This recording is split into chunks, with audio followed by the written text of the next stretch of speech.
57절부터 64절까지 말씀입니다. 구약 892페이지부터 시작하고 있습니다. 네, 오늘은 말씀 제목 보시면 말씀을 사랑하는 법이라고 되어 있습니다. 오늘은 주님의 말씀을 사랑한다는 것이 무엇인가에 대해서 같이 나누려고 하는데요. 시편 119편은 성경에 있는 장 중에 가장 긴 장입니다. 몇 절인지 아시나요? 119편이? 예, 176절. 176절까지죠. 이 시편 119편의 주제는 주의 말씀이 얼마나 아름답고 내가 얼마나 그것을 사랑하는가에 대한 내용입니다. 근데 이게 이걸 뭐라고 설명해야 될지 제가 고민을 하다가 일단 설명을 가져오긴 했는데, 이게 시편 119편이 히브리어 자음으로 이렇게 8절씩 끊어져 있어요. 그러니까 뭐냐, 이게 뭐라고 설명드려야 되냐면 1절부터 8절까지는 히브리어의 첫 번째 자음으로 시작하는 단어들로 각 절을 시작을 합니다. 그리고 9절부터 16절까지는 두 번째 자음으로 시작하는, 그러니까 우리나라로 치면 1절부터 8절까지는 기역으로 시작하는 단어들로 이 각 절을 시작을 하는 거예요. 그리고 그 9절부터 16절까지는 니은으로 시작하는 단어들로 이 각 절을 시작을 하는 겁니다. 이렇게 8절씩 엮여 있어서 176절입니다. 그러면 히브리어 자음이 몇 개게요? 22개 되어 있습니다. 8개씩 22개의 자음으로 8절을 만든 22개의 구로 만들어진 게 176절인 거예요, 전체. 아이고 어렵다. 이게 주의 말씀을 너무 사랑해서 그 주의 말씀의 근간이 되는 알파벳들로 이거를 정교하게 짜서 만든 시 구절입니다. 특히나 오늘 저희가 읽은 57절부터 64절까지는 헤트라고 해가지고 히브리어 자음 헤트로 이루어진 단어들로 시작하는 절 구조를 가지고 있습니다. 아까 말씀드렸다시피 이게 우리나라 말로 하면 기역, 니은, 디귿, 리을 이걸로 시작하는 단어들로 한 절을 구성을 한 겁니다.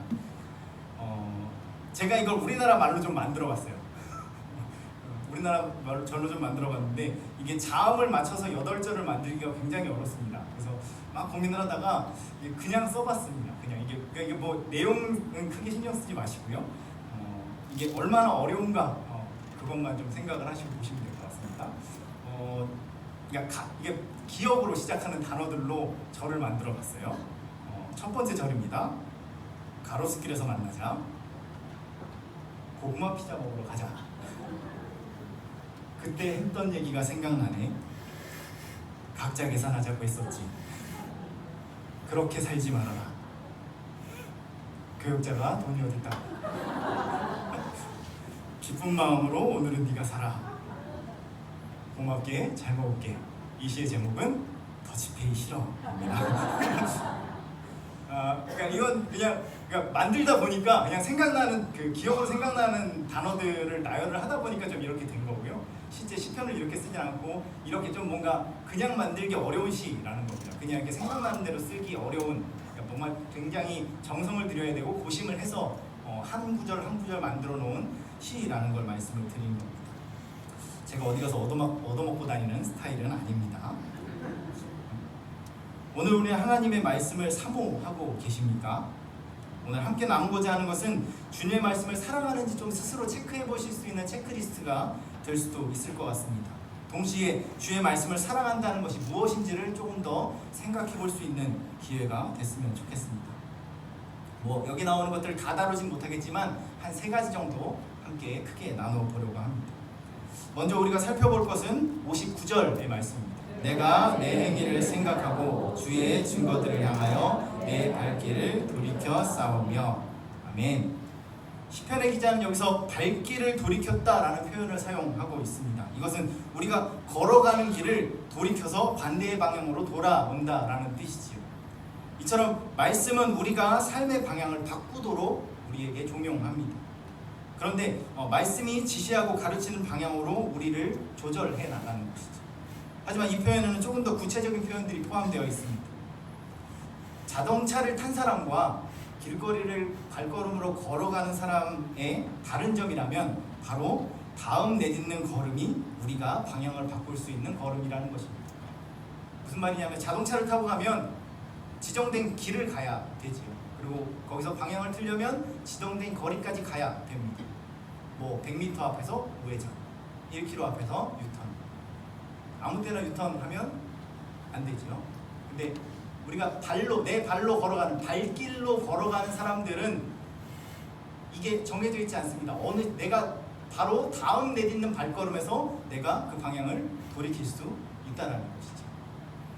시편 기자가 내가 발길을 돌렸다라고 얘기할 때 그것이 그냥 방향만 바꾸는 것을 이야기하는 것이 아니라는 것입니다.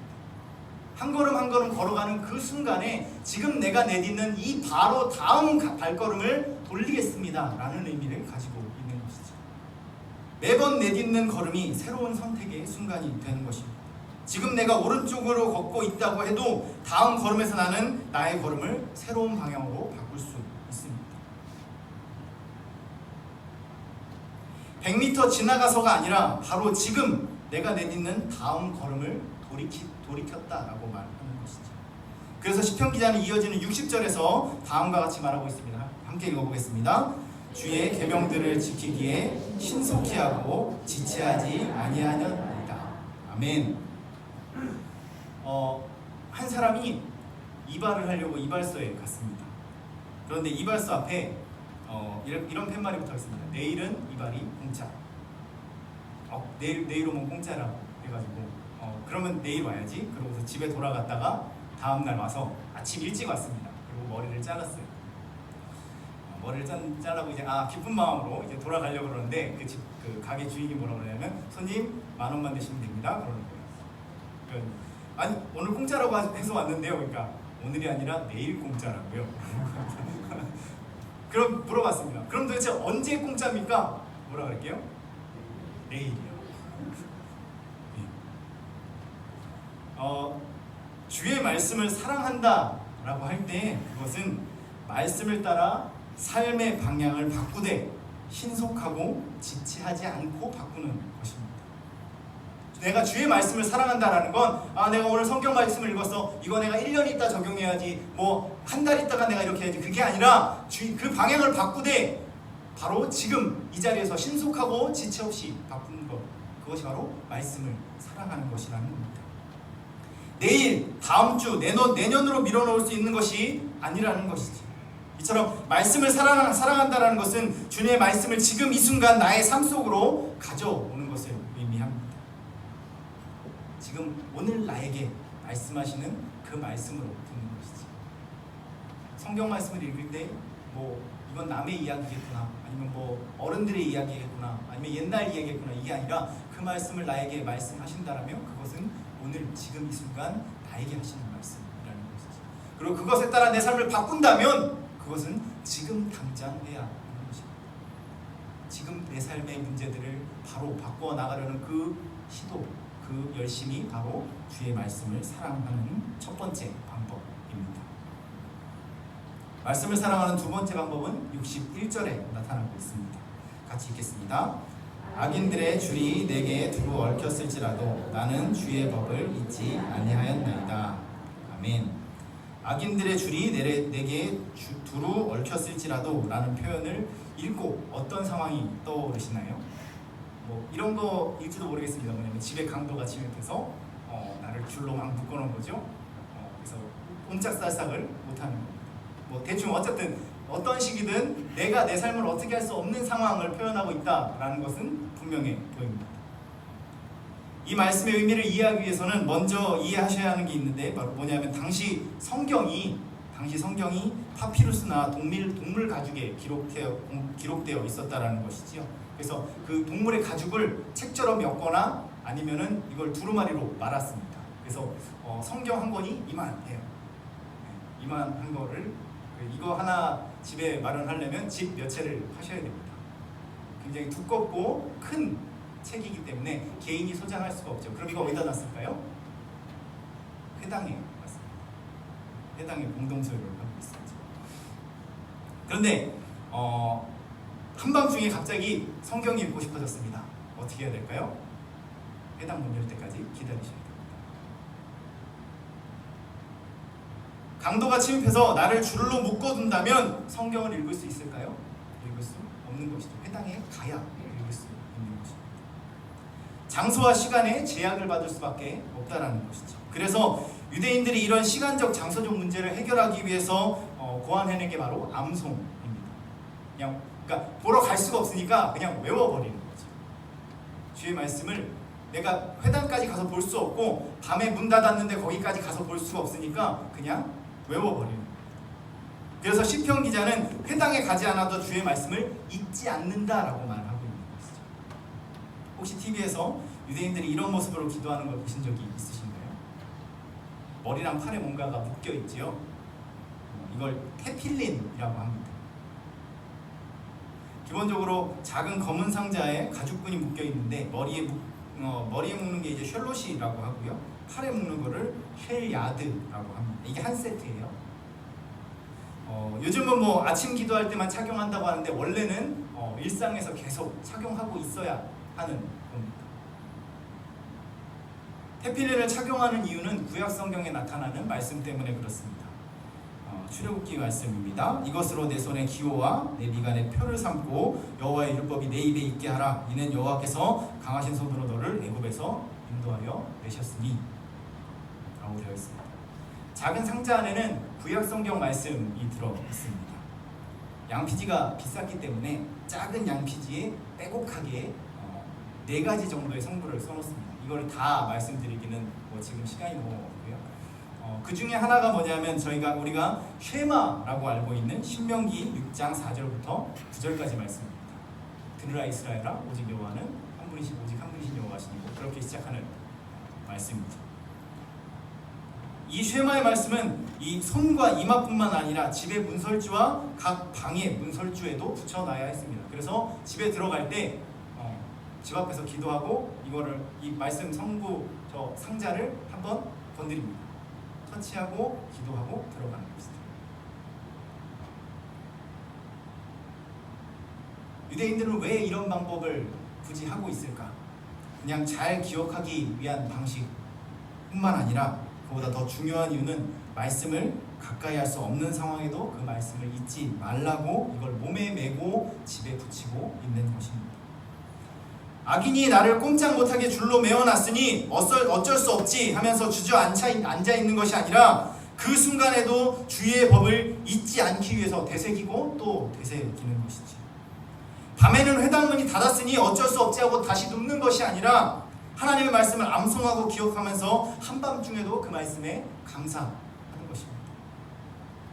주의 말씀을 사모하는 두 번째 방법은 삶의 어려운 상황 속에서도 그 말씀 앞에 나아가려는 방법을 찾는 것입니다. 금년에 자녀교육 대행진 진행하고 이제 그 마지막 대미를 장식하는 바이블 투게더를 준비하고 있습니다. 온 가족이 함께 말씀 암송하고 그것을 교회와 함께 나누는 행사입니다. 다 신청하셨죠? 신청하셨을 거라고 믿습니다. 아직 안 하신 분은 하고 싶은데 조금 늦어서 못 하신 거라고 생각하고 있겠습니다. 못하는 상황이 있으신 가정도 있을 겁니다. 그래서요. 못하는 상황이 있을 수 있습니다. 저희는 도저히 상황이 안 됩니다. 그래서요. 그 다음이 뭔데요? 그런 상황이 있으니 끝입니까? 상황이 있는 건 어쩔 수 없지요. 그런데 정작 중요한 건 그 다음에 이어지는 말입니다. 사정이 있다. 다음에 그래서 못하겠다 라는 말이 붙는 사람이 있는가 하면 사정이 있다. 다음에 다른 방법은 없습니까? 라고 묻는 사람이 있습니다. 말씀을 사모하는 사람은 못하는 상황이 있으면 할 수 있는 방법을 찾기 원합니다. 이런저런 사정이 있으니 나는 못합니다가 아니라 이런저런 사정이 있으니 이렇게라도 할 수 없습니까? 이런저런 사정이 있으니 좀 할 수 있는 방법을 마련해 주십시오 라고 말하는 사람이 말씀을 사모하는 사람이라는 것이죠. 제가 암송에는 자신이 없습니다. 양을 좀 줄여주실 수는 없습니까? 우리 가족이 다는 못한답니다. 다른 사람들이랑 같이 하면 안 되겠습니까? 여러 가지 제약이 있어서 말씀 앞에 가까이 갈 수가 없습니다. 다른 방법은 없습니까? 우리 삶에 다양한 사정들이 있지요. 그건 누구도 이해할 수 없는 사정도 있습니다. 도저히 할 수 없는 상황이 있으실 수도 있습니다. 마치 악인들의 줄이 내게 얽혀 있는 것처럼 내 마음대로 할 수 없는 것 같은 상황들이 있을 수 있습니다. 그럴 수 있습니다. 하지만 시편 기자는 옴짝달싹 할 수 없는 그 순간에도 주의 법을 잊지 않았다고 말하고 있습니다. 그런 상황이 있습니다. 그런데 그 다음에는요, 하나님 이해하실 겁니다. 그래, 그런 사정이 있구나. 하지만 그런 사정이 있습니다. 그래서 못하겠습니다. 내 사정까지 이해하실지 잘 모르겠습니다.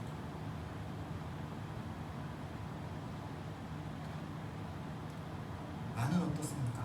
주의 말씀 앞에 나가는 것을 막는 문제와 방해 앞에서 그냥 손 놓고 계시지 않습니까?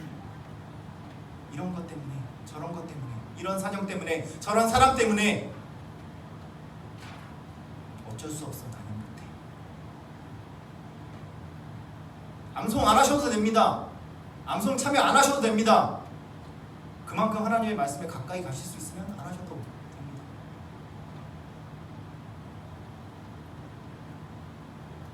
하나님의 말씀을 사모하는데 도대체 암송에는 참여할 수 없어서 다른 방법으로 하나님을 사모하고 계시다면, 그 말씀을 사모하고 계신다면 암송 안 하셔도 됩니다. 그렇지만 그런저런 이유 때문에 나는 못하겠습니다라는 것으로 얘기가 끝난다면 다시 한번 생각해 보시기 바랍니다.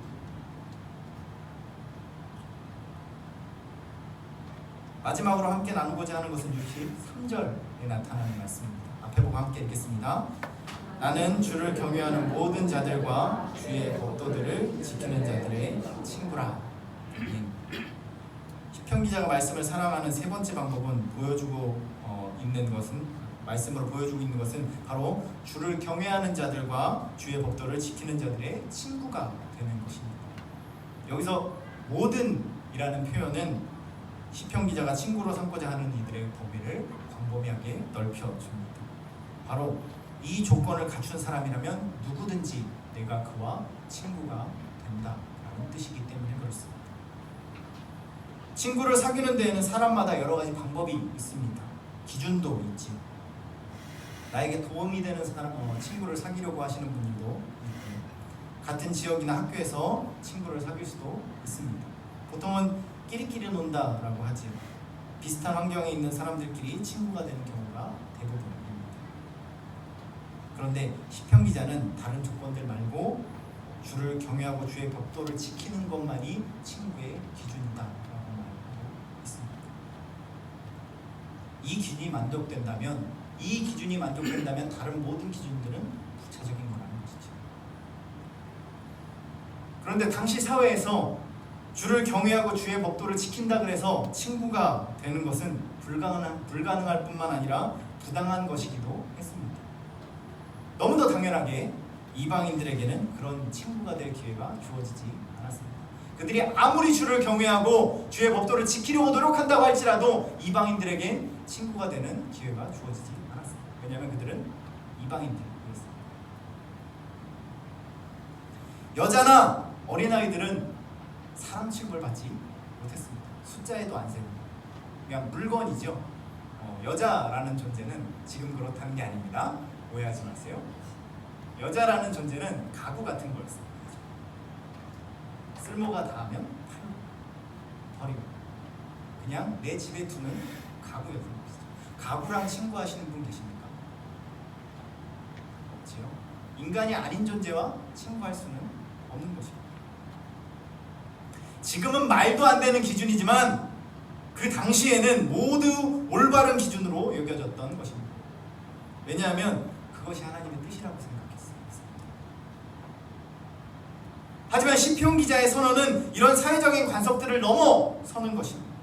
말씀에 대한 사랑 때문에 자신이 옳다 여기는 것, 내가 당연하게 받아들였던 것들을 내려놓을 수 있다라고 말하는 겁니다. 여자랑은 친구가 될 수 없고 외국인이랑은 이방인이랑은 친구가 되지 못하는 게 당연한 거지만, 그럼에도 불구하고 주의 법도를 지키고 주를 경외하는 사람이라면 내가 그 사람의 친구가 될 수 있다라고 얘기하는 것입니다. 얼마 전에 인터넷에 한 장의 사진이 올라왔습니다. 지역은 어딘지 모르겠습니다. 어떤 교회 앞에 붙어 있는 팻말이에요. 제가 이거를 좀 각색을 해서 우리나라 말로 번역을 했습니다. 여기 써 있는 그대로를 번역하면 이런 말이 됩니다.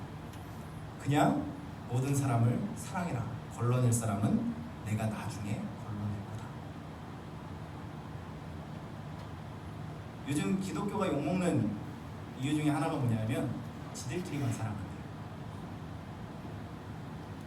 내 가족, 내 친구, 우리 교회 사람들, 내가 알고 지내는 사람들, 나에게 익숙하고 나와 비슷한 환경과 겉모습을 가진 사람들, 그런 사람들만 사랑한다는 거예요. 사회에 의해서 신분이 보장된 안전한, 내가 피해당하지 않을 그 사람들만 사랑한다는 것이죠. 이것은 마치 하나님이 나중에 걸러낼 사람들을 내가 미리 걸러내고 있는 것처럼 보이지도 모르겠습니다. 하지만 처음 바울이 누구든지 그리스도를 믿으면 구원을 얻는다라고 말했을 때 그것은 믿음만 있으면 누구든지 하나님께 나올 수 있다는 은혜와 사랑의 선언이었습니다. 그 사람이 백인이든 흑인이든 키가 크든 작든 얼굴이 못생겼든 잘생겼든 집이 가난하든 부자든 누구든지 그리스도 예수를 믿으면 우리와 함께 사랑할 수 있고 하나님의 사랑받을 만한 자격이 있고 그 앞에 나아갈 수 있다라는 것이죠. 너네가 믿음이 없으면 너희들이 우리가 만족할 만한 믿음이 없으면 내가 보기에 괜찮아 보이는 믿음이 없으면 절대 우리 교회에 들어올 수 없어 라고 말하는 것이 아니라 다른 조건 다 없어도 믿음만 있으면 하나님 앞에 나올 수 있다라고 말하는 조건이었다는 것입니다. 또한 기독교가 이 땅에 처음 전해질 때도 그 복음은 상놈과 양반이 믿음만 있으면 서로의 경계를 넘어설 수 있다는 사랑의 선언이었습니다. 바울이 말한 믿음도 시편 기자가 말하는 두 가지 조건들도 사람을 걸러내기 위한 조건이 아니라 누군가를 받아들이기 위한 조건이었다라는 것입니다. 이것만 있으면 나는 너와 친구가 될 수 있다라는 것이죠. 비록 그것이 내 생각과 다를지라도 사회적인 동의가 되지 않는 것일지라도 그렇게 하겠다라는 것입니다. 우리 삶에 오직 말씀만이 기준이 된다라고 하는 것은 그리스도께서 내게 그러하셨듯이 그들도 나처럼 아무런 조건 없이 하나님께 받아들여질 수 있음을 인정하는 것입니다. 그것을 위해서 내가 옳다고 여기는 기준들을 말씀 앞에 점검하고 내려놓겠다라는 선언인 것입니다. 말씀을 사랑하는 마지막 방법은 말씀의 기준 앞에 내가 옳다 여기는 기준들을 내려놓는 것입니다. 시편 기자가 자신에게 하나님이 요구하신 주를 경외하는 것과 주의 법도를 지키는 것 그 외에 그 어떤 것도 다른 이들에게 요구하지 않겠다라고 말하는 것입니다. 이 조건 외에는 그 어떤 것으로도 하나님을 대신해 내가 그들을 걸러내지 않겠다라고 말하는 것입니다. 그리스도가 내게 요구하신 믿음 외에는 그 어떤 것도 내 형제의 어깨에 지우지 않기 위해 내 기준을 말씀 앞에 내려놓고 있는 것입니다. 어떤 기준을 가지고 사람을 보고 계십니까? 그냥 저 사람 마음에 안 들어요? 나한테 서운한 소리를 했으니까 그것이 나의 기준이 되어 있지 않으십니까? 사람들을 대하고 사람들을 받아들이는데 그 사람의 모습과 그 사람의 생김새와 그 사람의 어눌한 행동과 내가 이해하지 못하는 말들이 그 사람을 걸러내는 기준이 되고 계시지 않으십니까?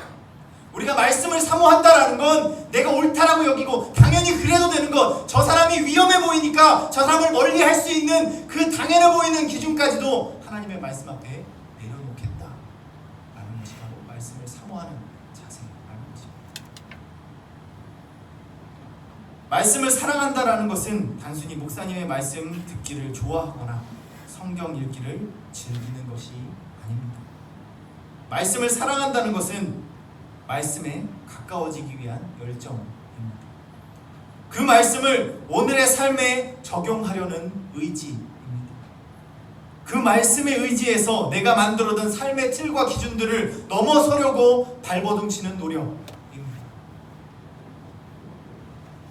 주님이 말씀하실 때 앞으로 나아가라고 말씀하시면 내일이나 모레 나가는 것이 아니라 지금 나아가겠다라고 말씀드리는 것이 말씀을 사모하는 것입니다. 하나님께서 멈춰서라고 하시면 내가 100m만 더 가고 멈춰서겠습니다라고 말하는 것이 아니라 지금 멈춰서는 것이 하나님의 말씀을 사모하는 것입니다. 도저히 나아갈 상황이 되지 않는 것 같아 보일 때 하나님 상황이 안 되니까 못 나가겠습니다라고 말씀드리는 게 아니라 하나님 상황이 안 되니까 다른 방법 없습니까? 라고 그 방법을 찾아 헤매이는 것이 말씀을 향한 사랑과 애정인 것입니다. 그리고 내가 보기에 위험해 보이는 땅 앞에서도 가라 하시면 내 판단의 기준을 내려놓고 그 땅으로 들어가는 것이 말씀을 사랑하는 것입니다.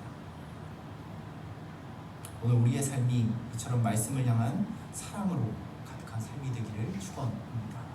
우리 한 사람 한 사람의 삶이 우리의 삶 속에서 오늘 지금 당장 하나님의 말씀이 이루어지고 그것을 내 삶으로 적용하려고 노력하는 삶이 되기를 축원합니다. 우리 앞에 놓여져 있는 방해와 그런 장애물들 앞에서 물러서지 않고 앞으로 나아갈 수 있는 길을 찾아 헤매이는 우리의 삶이 되기를 축원합니다. 그 말씀이라는 기준 앞에, 오직 그 말씀 앞에 내 모든 잘난 기준들을 내려놓을 수 있는 그런 삶이 되기를 축원합니다. 네, 함께 찬양하고 기도하겠습니다.